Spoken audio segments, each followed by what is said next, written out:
Welcome back. I suppose you're wondering why we're here. Well, as any shitty will tell you, where else would you want to be? But no, there is a reason, and it's this. Our next inventor has actually come up with a particularly clever idea for motorbikes.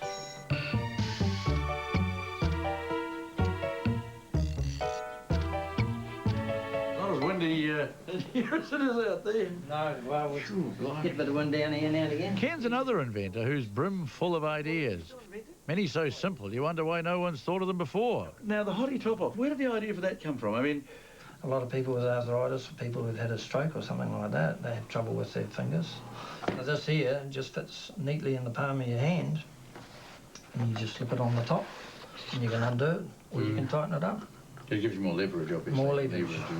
And you're selling this? Yes, they're on the market. Really? But Ken's passion is motorbikes, and he's invented a remotely activated helmet-mounted stoplight for bikes. I think this is one of the big inventions, isn't it? Yeah, well, the idea of that really is because there has been a lot of accidents over the years of a person in a car or a truck coming up behind a motorcyclist and he just didn't see him stop. That's right. And he didn't see the tail light showing up saying that he's braking or anything like that. Bang, straight into the back of them. Well, not any longer if Ken has his way. He's developed an all-in-one deluxe model and a version you can use on push bikes. So this is where you did the business. Yep. Came up with the gizmo. Is this the last incarnation or what? Well, this is just one of them. This is the type of moulding we use, which is the type that can be actually stuck onto the back of the existing helmet. So this is the standard version. These are the deluxe ones. That's the deluxe one, and that one there's the standard version. Well, I think we should put it to the test, don't you? Yes, no problem. Get your motor running. Yeah, keep your motor running. Righto, let's do it. No wires, no nothing attached to that helmet. And as soon as you brake, it throws power into the transmitter, which transfers the signal through to the helmet. The biggest problem, I think, was trying to get the lights to come on at the right time and go off at the right time. Your light may come on, but it might, by the time you take your foot off the brake, it might be still on for another minute or so. So will it be in the shops at some stage, do you think? I would definitely hope so, and probably more so overseas than what it will be out here, because the bigger countries, it'd be a good chance to get the money back that way. Now to another means of transport. Off-road this time and using 4 wheels.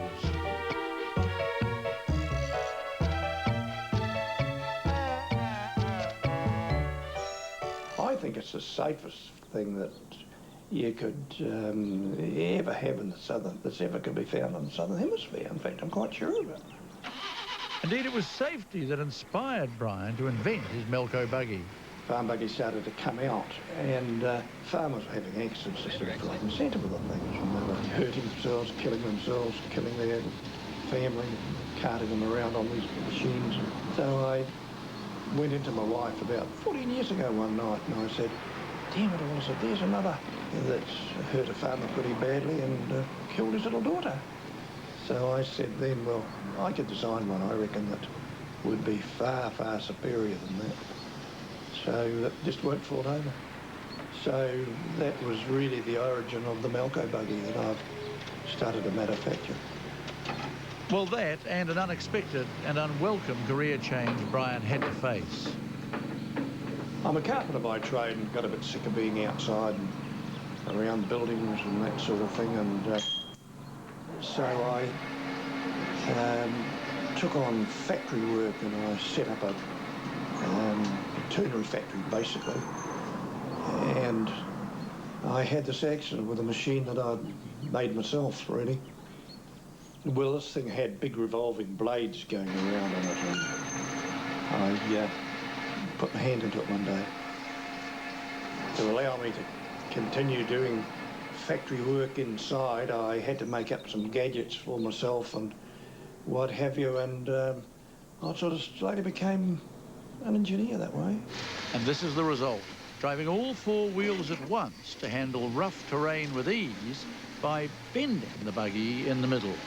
It was principally designed for farms, but now we find that the British Army are coming over here to look at the possibility of buying. Well, they've been and had a look at it. Oh, they've been and had a look at it. Oh, yes. They're now looking at buying. They went away very, very very thrilled about it all. So they should be. The way the buggy works is a truly revolutionary concept. It is probably one of the first times that anything articulated type of thing in the centre has ever been power-driven. And it's so simple, so easy. It's a tremendous climber. It's absolutely fantastic. And the same goes for our next invention, in its own way as rare and unusual as the Melco buggy, designed not to go over ground so much as above it. Yes, we are talking about a particular and fascinating kind of aircraft.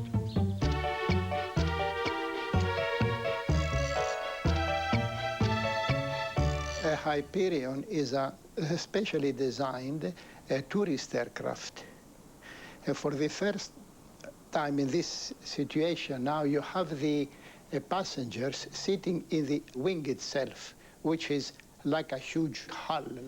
And they have all an excellent view because everybody is sitting on the inside of the wing looking outwards. This is the ancient dream of mankind, the magic carpet.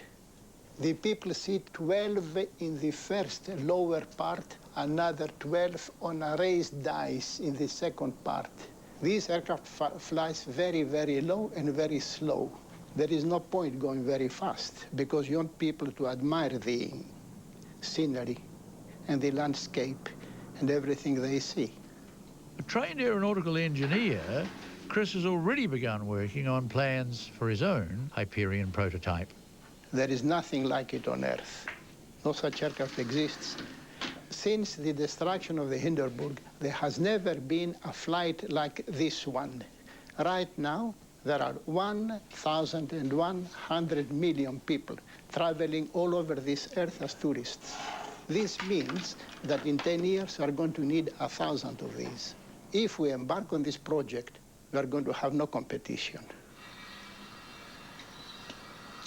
Chris's version of the Kiwi shed is under his house. But hey, how many sheds do you know with a wind tunnel installed?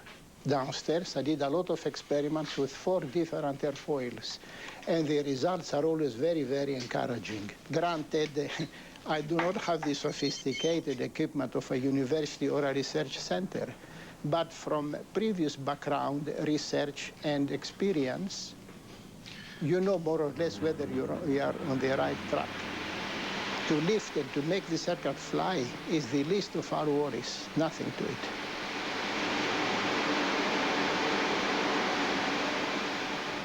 I've been working on this project for 5 years. I cannot take it any further than that. Either the government comes, takes it over and we do it, or sooner or later somebody's going to take it overseas. To develop this project now, from the moment you start till the moment you sell the first unit, it's going to cost between 80 and 100 million New Zealand dollars, which is nothing, it's peanuts. Each aircraft is going to sell for about 15 million US. 1 million, which is going to be net profit for us. Question is, will that money come? Will Chris ever see his dream take flight?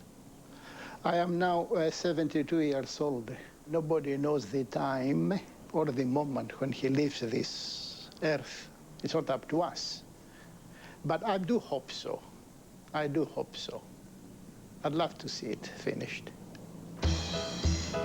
Next up, so to speak, an aircraft based on similar principles that's actually being built.